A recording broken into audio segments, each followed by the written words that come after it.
नमस्ते बच्चों, मैं माधुरी तिवारी कक्षा 8वीं की पुस्तक ज्ञान सागर से असल धन पाठ के प्रश्नोत्तरों पर चर्चा करूंगी। तो चलो शुरू करते हैं। पाठ में से प्रश्न संख्या 1, गांव वाले दारा का सम्मान क्यों करते थे? तो इसका उत्तर लिखेंगे, दारा अति सरल और ईमानदार व्यक्ति था। गांव वाले अपनी कठिन और जटिल समस्याएं लेकर उसके पास आते और वह उन्हें बड़ी बुद्धिमानी से सुलझा देता था। उनके इन्हीं सब गुणों के कारण गांव वाले उनका सम्मान किया करते थे। प्रश्न संख्या 2, शाह द्वारा दारा को अपने दरबार में रखने का क्या कारण था? तो इसका उत्तर लिखेंगे, शाह द्वारा दारा को अपने दरबार में रखने के बहुत से कारण थे, जिसमें से सबसे पहला कारण दारा की विलक्षण प्रतिभा थी, जिससे राज्य की समस्याएं सुलझाई जा सकती थी। दूसरी बात यह थी कि दारा ईमानदार व्यक्ति था और लोग उसका सम्मान करते थे। इस लिहाज से भी शाह को दारा से प्रशासनिक कार्यों में काफ़ी मदद मिलती। प्रश्न संख्या 3, दरबारी दारा से ईर्ष्या क्यों करते थे? तो इसका उत्तर लिखेंगे, दारा के राज दरबार का सदस्य बनते ही कुछ ही समय में उसने अपनी बुद्धि के बल पर राज्य की अनेक समस्याओं को हल कर दिया। फलस्वरूप दारा शाह के चहेते बन गए और अन्य दरबारी की इज्जत शाह की नज़रों में कम हो गई। इस वजह से दरबारी दारा से ईर्ष्या करने लगे। प्रश्न संख्या 4, शाह ने दारा को गवर्नर बनाकर क्यों भेजा? तो इसका उत्तर लिखेंगे, शाह ने दारा को ईरान के एक प्रांत का गवर्नर बनाकर भेजा क्योंकि वहाँ का शासन बिगड़ चुका था। सरकारी अधिकारी और कर्मचारी भ्रष्ट हो चुके थे, सब लोग मनमानी करने लगे थे और जनमाल सुरक्षित नहीं था। शाह ने प्रांत की राजनीतिक स्थिति सुधारने का काम दारा को दिया। प्रश्न संख्या 5, दारा अपने बक्से में क्या रखता था और क्यों? तो इसका उत्तर लिखेंगे, दारा निहायती शरीफ और ईमानदार व्यक्ति था। बुद्धिमत्ता के बल पर उसे राज दरबार में उच्च पद प्राप्त हुआ था, परंतु पद और मान सम्मान की चकाचौंध में वह कहीं अपना अतीत और उद्देश्य न भूल जाए, इसलिए हमेशा अपने साथ एक बक्से में भेड़ की ऊन से बना हुआ एक पुराना कोट रखा रहता था, जो उसे उसकी गरीबी के दिन याद दिलाते रहते थे। प्रश्न संख्या 6, पाठ के आधार पर इस वाक्य बनाना है, वाक्य छांट कर लिखना है। तो क में लिखेंगे, दारा के पहुँचते ही क्या हुआ? ख, दारा ने प्रांत की हालत सुधारने के लिए क्या किया? और ग में लिखेंगे, दारा के किस प्रयास से प्रांत में शांति फैल गई?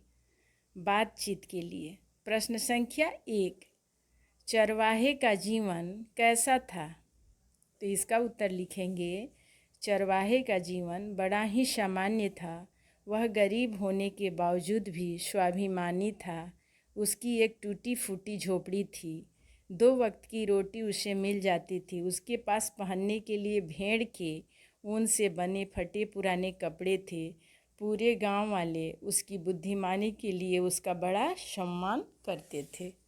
प्रश्न संख्या 2, कहानी में से ऐसे अंश छांट कर बताइए जिनसे दारा के बुद्धिमान होने का पता चलता है। तो इसका उत्तर लिखेंगे, कहानी का वह अंश जिसमें दारा पर धन लूटने का आरोप लगाया गया, पर उसने अपने आप को निर्दोष साबित किया और उन लोगों को भी शर्मिंदा होने पर मजबूर कर दिया जिन्होंने दारा पर बेईमानी का आरोप लगाया था। प्रश्न संख्या 3, दौरे पर जाते समय दारा द्वारा घोड़ा क्यों रखता था? प्रश्न संख्या 3 है, दौरे पर जाते समय दारा दूसरा घोड़ा क्यों रखता था? तो इसका उत्तर लिखेंगे, दौरे पर जाते समय दारा दूसरा घोड़ा रखता था ताकि उसकी पीठ पर वह अपने बक्से को रख सके जिसमें उसके फटे पुराने कपड़े थे। प्रश्न संख्या 4, दरबारियों ने दारा के खिलाफ शाह से क्या कहा? तो इसका उत्तर लिखेंगे, दरबारियों ने दारा के खिलाफ शाह के कान भरने के लिए उनसे यह कहा कि दारा जब दौरे पर जाता है तो अपने साथ दूसरे घोड़े पर एक बक्सा भी रखता है जिससे वे मासूम जनता से लूटा हुआ धन रखता है। दारा आपके दिए हुए अधिकारों का अनुचित लाभ उठा रहा है। भाषा की बात। प्रश्न संख्या 1, पाठ में से व्यक्तिवाचक, जातिवाचक तथा भाववाचक संज्ञा छांटकर लिखना है। तो व्यक्तिवाचक संज्ञा में लिखेंगे ईरान, क में लिखेंगे ईरान और ख में लिखेंगे दारा। जातिवाचक संज्ञा में लिखेंगे प्रांत और भेड़। भाववाचक संज्ञा में लिखेंगे दुख, निराशा। प्रश्न संख्या 2,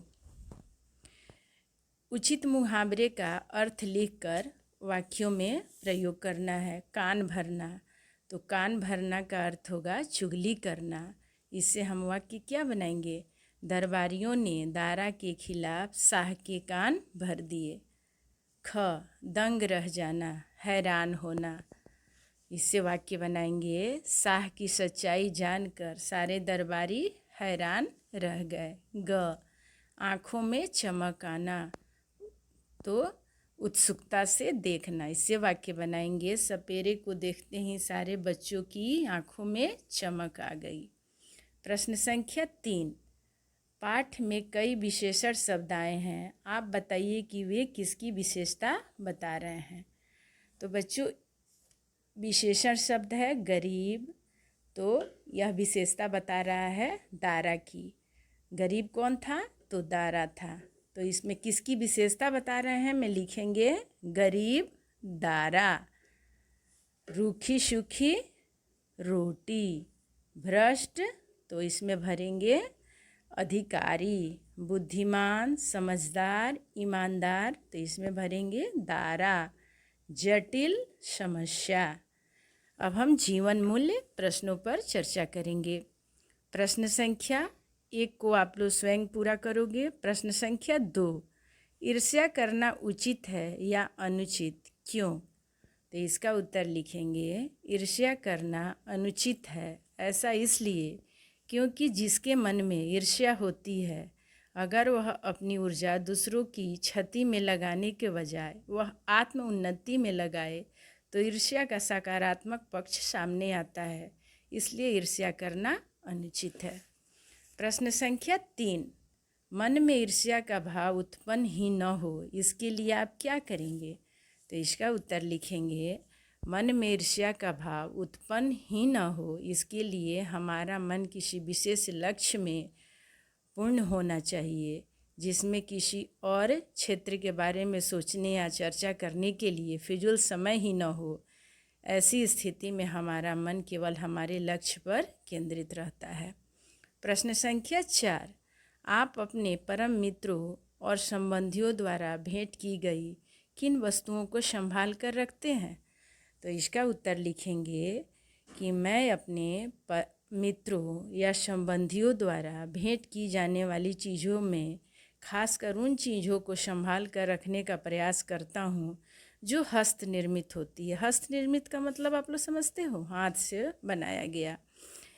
ऐसा इसलिए कि हस्त निर्मित चीज़ों में देने वाले की भावना के साथ उनका समय भी नियोजित रहता है। धन्यवाद।